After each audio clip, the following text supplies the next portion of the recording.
આ તો દેવોના દેવ મારા ભોળિયાનાથ મહાદેવનું મંદિર છે.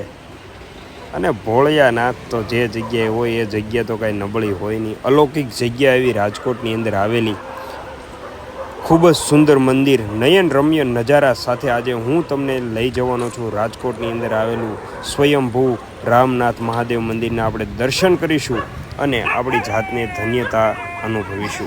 મિત્રો, કોમેન્ટમાં અવશ્ય હર હર મહાદેવ લખવાનું ભૂલતા નહીં. સર્વ હરિભક્તોને હર હર મહાદેવ.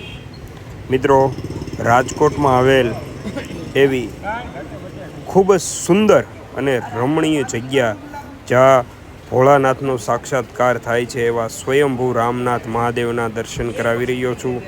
રાજકોટની અંદર આવેલું સ્વયંભૂ એવું રામનાથ મંદિર જ્યાં આવું સરસ દૃશ્ય સર્જાય છે. એમના શિખરમાંથી સૂર્યદેવનો પ્રકાશ સીધો શિવલિંગ પર પડે છે અને ભગવાન ભોળાનાથના દર્શન થાય છે. એવું સુંદર મજાનું મંદિર છે જે રાજકોટની અંદર આવેલું છે. આજે હમણાં આપણે દર્શન કરીશું. શિખરની અંદર 12 જ્યોતિર્લિંગના મસ્ત મજાના ફોટા મૂકેલા છે અને આવું સુંદર મંદિર છે જે તમે દર્શન કરી શકો છો. આ છે 12 જ્યોતિર્લિંગના નામ સાથે ફોટા મૂકેલા છે. તો સૌ કોમેન્ટમાં અવશ્ય હર હર મહાદેવ લખજો અને આપ સૌ એક વખત અવશ્ય રાજકોટ આવો ત્યારે આવું સુંદર મજાનું અને તમને રોકી રાખે તેવું ભોળાનાથનું મંદિર છે. અદ્ભુત નજારો હોય છે. અત્યારે અદ્ભુત નજારો તમને હું દેખાડી રહ્યો છું.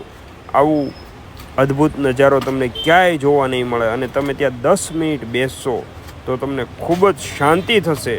આવી શાંતિ તમને કોઈ જગ્યાએ મળશે નહીં. તો મિત્રો, વિડીયો સારો લાગે તો દરેકને શેર કરી દેજો અને કોમેન્ટમાં હર હર મહાદેવ લખવાનું ભૂલતા નહીં.